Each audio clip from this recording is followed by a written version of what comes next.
Morning, guys. Okay, this one is going to be really, usually I talk about gear or skills or how to do stuff. But this morning, I want to talk about mental. I want to talk about philosophy a little bit.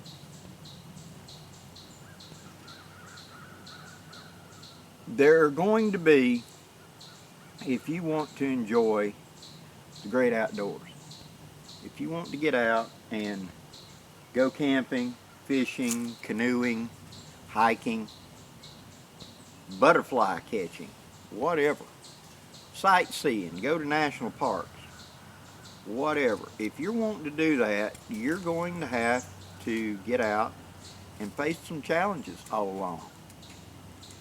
Now, sometimes these challenges are forced upon us by our careers and stuff like that, getting free time, getting the boss to agree to let you be gone for the day, or the 3 days, or the 10 days, or whatever. Family time, financial commitments, etc. All of those are going to get in the way, bit by bit. That, unfortunately, is part of life.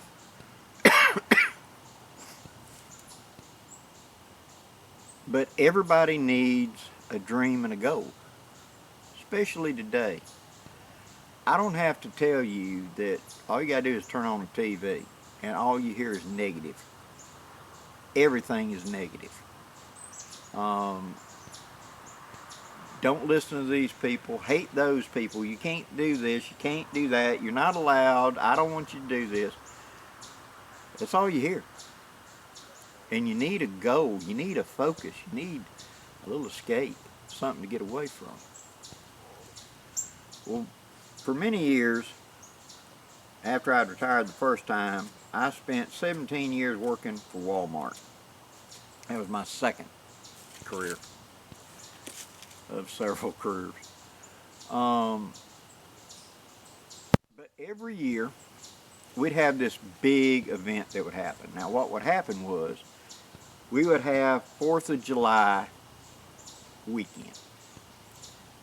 And, of course, there were all these outdoor activity stuff shipped in for sporting goods, which I was in sporting goods. So you'd have tons of tents, tons of coolers, tons of chairs, tarps, awnings, floats, whatever, that would come in. Huge displays of bug juice and stuff like that. Coleman fuel, battery, lanterns, all of that. And they would have a big section up front, sometimes as many as 6 aisles, solid full. They called it the seasonal area. And they would stock it just as tight as they could get.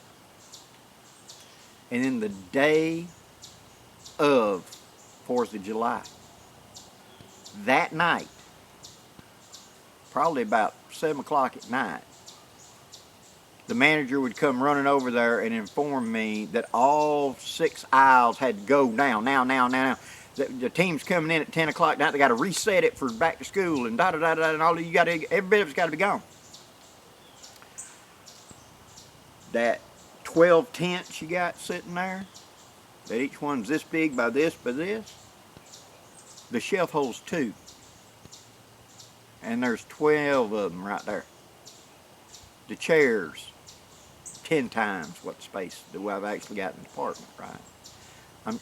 Hang with me, I'm getting why I'm telling you this story. There was this multiple pallets worth of gear once I pulled it off the shelf. Sometimes 8 pallets worth of gear. And the manager would then say, now, you can't put it in the back room. You can't put it out in lawn and garden. You can't put it, you can't, can't. And you sit there 5 minutes giving me the can't speech. You can't. Okay, you gave me all the can'ts, now give me a can. Well, you can't put it, and he just recite the can't. Can't. And spoiler alert, no matter where you put it, it was always wrong.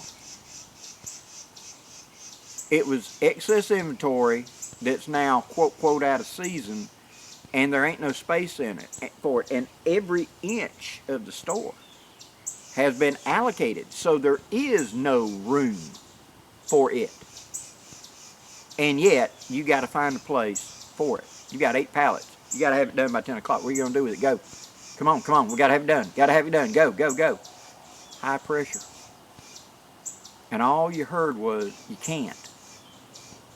And I would say, I've heard the can't speech. Now give me the can. You can't.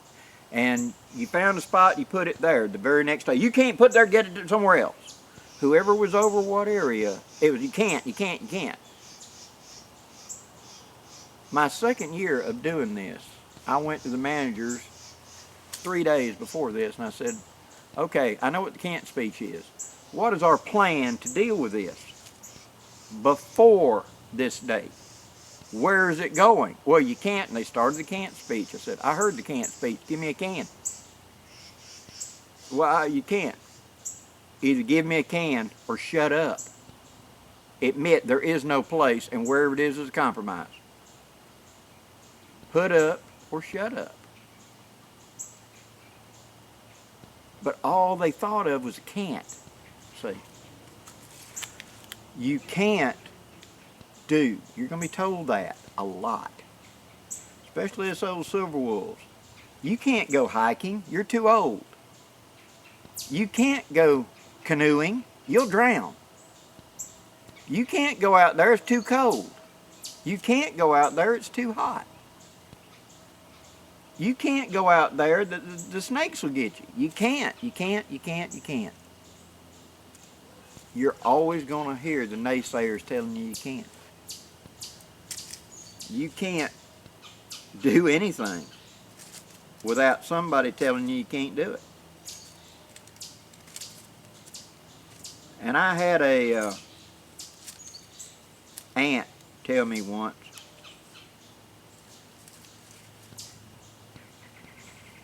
you can't paddle a boat without having to face the current or face the wind.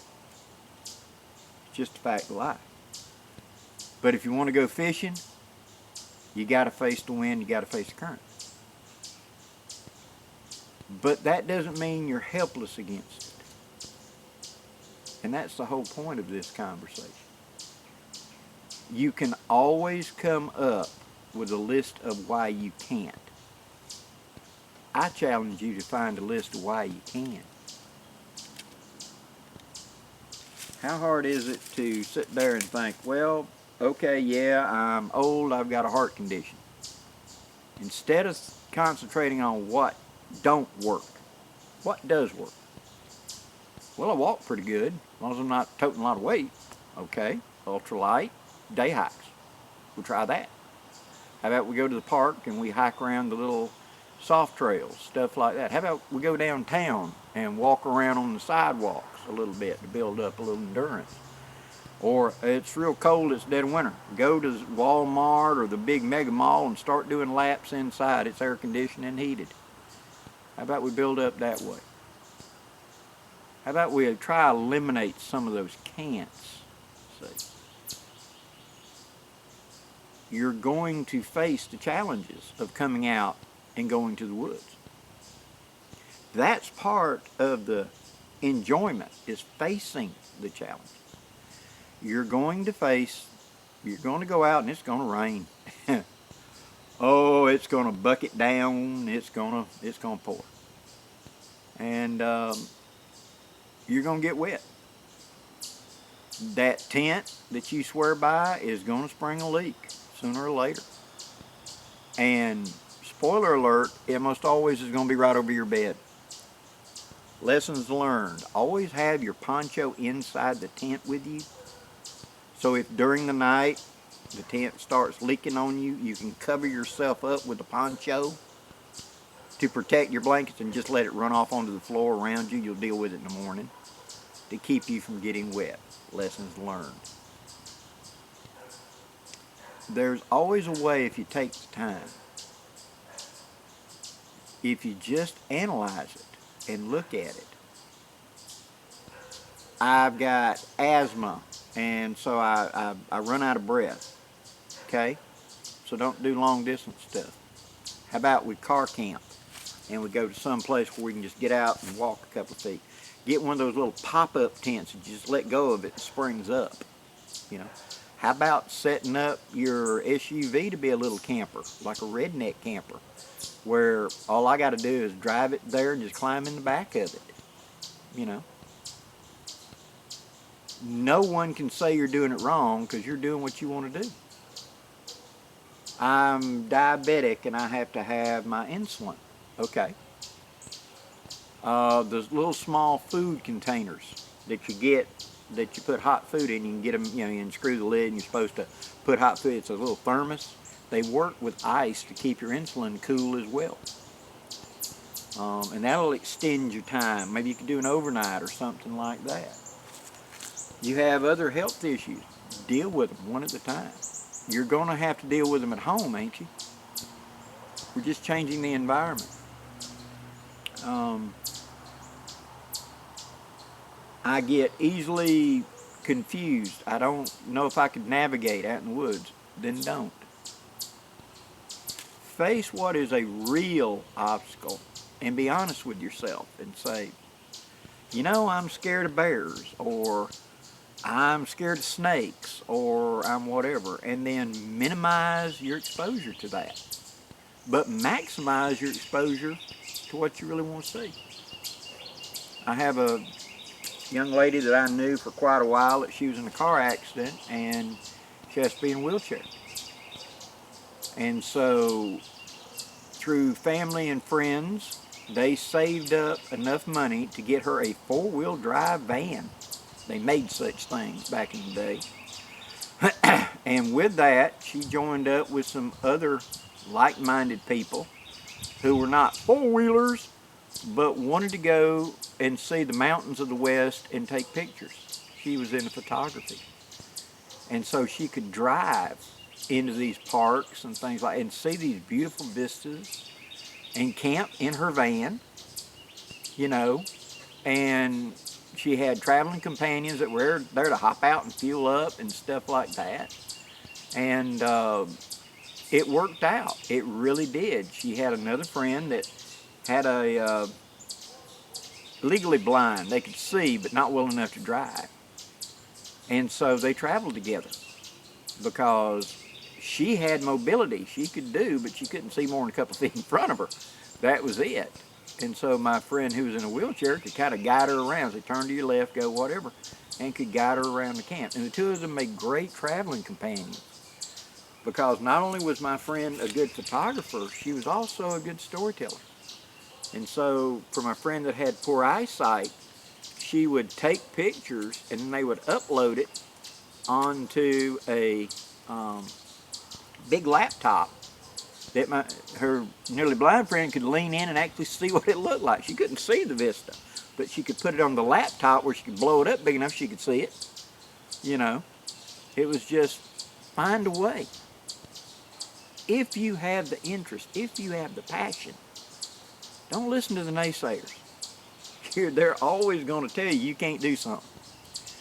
In anything worthwhile in life, there's going to be some conflict. There's going to be some strife, and there's going to be some naysayers that are telling you, you can't do it. I don't hear, Blackie, you can't do that. I hear, Blackie, I can't do that. Because a lot of times they're not willing to try. They're afraid of being uncomfortable. They're afraid of being hungry, cold, wet, many things. And I'm going to promise you, you will be all of those things. But the best stories always begin with, there I was. Oh man. But some of my best stories begin when everything went sideways, boy. Whoo! And everybody was just going, man, why did you not just give up? You know, because I didn't have a choice. I had to keep going. But things are going to happen, you know. And even the best laid plans will fall apart. You planned this elaborate meal to cook and then forgot to bring the fuel for the stove to cook with. Uh-oh. Have a sense of humor. Be able to laugh at yourself. Never take yourself that serious. Nobody can hurt you if you laugh at yourself too. Because I screwed up. I fell down. Yeah, it was funny, wasn't it? That's how you got to view it. I have faith you can do this. Every one of you can do this. You can get out there and you can enjoy it. You don't have to have fancy knives or anything like that. With the gear that you can scrounge up, you can get some enjoyment. Maybe that'll open the door to even more enjoyment. You know, it doesn't take a big outlay of money or time. All it takes is commitment. All it takes is the idea of, I want to do this. Even if you're in the middle of a skyscraper in the middle of a city and no money and no chance to go nowhere, you can practice, you can learn, you can do something. Occupy your mind. You know, I have a follower of mine that is in New York and watches my videos and has sent me little videos of them getting out onto their, I guess it's like a terrace or a place where they can put their barbecue grills on top of the skyscraper, and has got up there and he's done a ferro rod fire into a barbecue grill. He's practicing that. He's took and made up a bush pot, and he's tried making spam and eggs and stuff like that in the bush pot. He's tried lots of stuff that I've showed in my videos, and he's tried it in the bush pot. He's trying. You know, he may never leave that city, but he's having fun. He's occupying his time. I have another young lady, she's in Germany, and she's carving. And she sent me pictures of spoons she's carved and stuff like that, because she's in a job where she doesn't have any free time. And so what she does at night to relax is she carves spoons, you know, and watches videos. Everything can be positive if you let it be. If you find a way to make it positive. The world we're in right now is completely surrounded by negative. Everything's got to be negative. It's a choice. I choose not to be negative. I choose to be positive. I recognize health issues in me, but I still strive to make videos. I still strive to go out and enjoy what I'm very passionate about. And you can too. Maybe it's not woodscraft, bushcraft. Maybe it's NASCAR. Maybe it's getting to go to a meet and greet and meet some TV or movie star you've always admired, or a concert with somebody. Whatever. Find something positive. Surround yourself with something positive. Don't let the naysayers bring you down, because that's all they got to do. That's what they're doing to occupy their time, is being negative. You're going to face obstacles in being out in the woods. You're going to face fighting the current. Sometimes it's a hard current. Sometimes it's wind that just don't want to give up. Sometimes it's okay to say, okay, and go home. That was tough for me. I'll admit that in a heartbeat.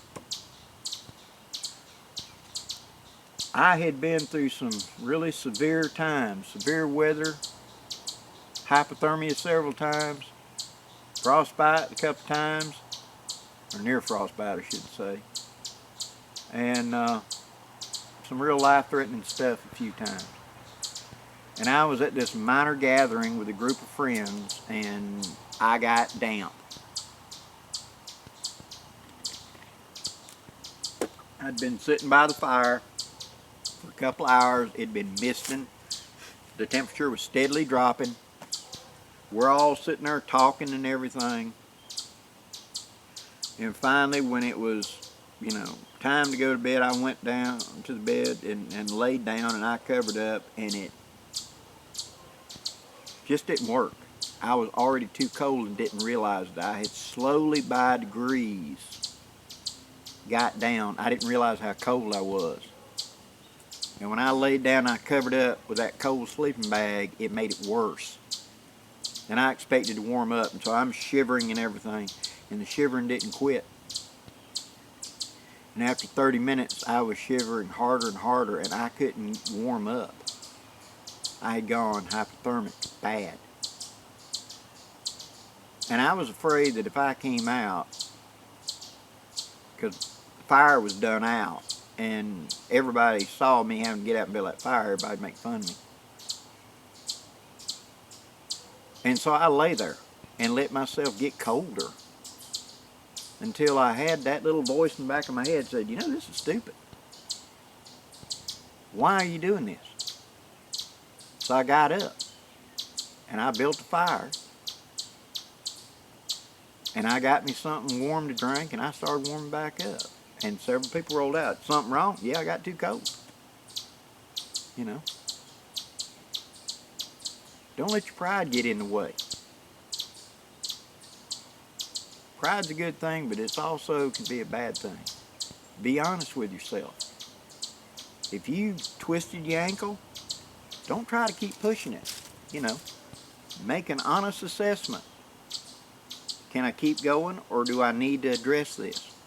Is your heart getting a little fluttery and your heart condition may be acting up? Do I need to stop and reevaluate this? Do I need to get out of here? Do I need to get medical attention? Don't let your pride get in the way. And don't let somebody else goad you into staying because you needed to go because of some issue or whatever. You've got to make your decision. Don't listen to the naysayers. Focus on what's positive around you. Find a goal that I want to do. Do you want to learn more knife skills? Start looking. You want to learn how to tie knots differently?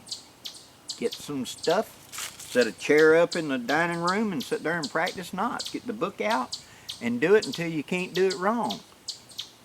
Maybe you want to practice cooking. Get on the stove and practice the recipe on the stove at home before you try to work at a primitive method to do the cooking. Make sure you like it before you do all that effort, you know what I mean? Tweak it a little bit. Get the recipe down. Then, okay, I can do it on the stove. Can I do it on the barbecue grill? Now let's try it on a fire. Take it step by step. Set your goals of what you want to get, how you want to do it. Fail. Failure is first attempt in learning. Fail better next time. Blackie, how'd you get all this wisdom and everything else? I stand upon a mountain of failures and screw-ups, guys. I did. I made every mistake there is and paid for them. I've got scars for some of them and arthritic bones for others. But you pay for it. You learn. And next time you don't do it that way. You do it a different way. You learn and you apply. Set your goals of what I want to do for this winter. I want to improve this. I want to learn that. Look out there in the field and find people, not just me, but look out there in the field and find people that you trust, that you think are putting forth fair, honest content. Learn from them. Try it out. There's a lot of big names out there, and there's a lot of small names too that do really good content. Don't go because it's a big channel, they got to be the best. That ain't true. And don't dismiss them because they're just a little bitty channel either. Look at the content and then practice it and try it out. Until you do the actual hands-on, it's up here. It's working knowledge. This gives you a physical knowledge of how to do it, how to carve it, how to cut it, how to cook it, how to sew it. What gear do you want to improve?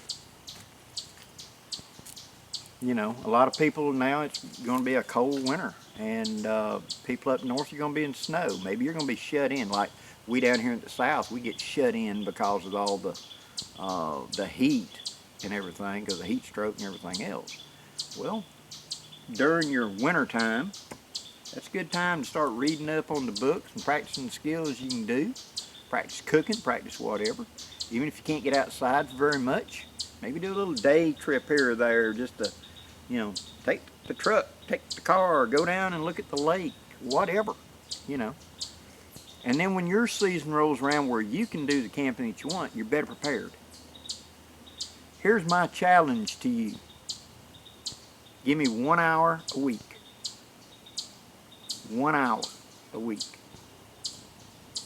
Practice a skill, or read to learn a skill, or 1 hour focusing hard on a certain topic. Give me 1 hour a week. And really, like you did back at school, study it. Make notes. Figure out what you're doing. At the end of the year, you'll have 52 hours on that topic. You'll have a impressive knowledge of that topic. That's how you get the depth, so that when the season rolls around, when you can get out there and do it, you've got a hands-on sitting there and practicing on the back deck or out in the garage or cooking it on the stove. So whenever you come out there in front of all your camp friends and everything, and you throw the pot on the fire and you start cooking up the whatever, and everybody's going, dang, where'd you learn to do this? Well, a little something I threw together.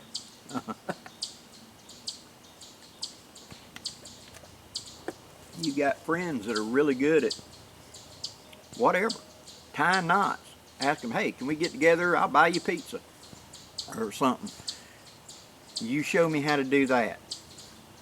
That's how you learn. That's how you improve. That's how you grow. Stay positive and keep going forward. Keep learning. Keep doing it. To me, it's my way of getting away from the negativity of this world. It's always been my way. I had a very negative childhood, and so getting to the woods was how I got away from it. So I don't turn on the TV. I don't listen to most of the stuff. I just go to the woods. Maybe that makes me backwards, but I'm a lot happier. And I hope that you will find positive things and positive goals to make you a lot happier in these times. Good luck to you, and I truly mean that. Till next time, guys, I'm Blackie, wishing you safe journeys. Have a great day, guys.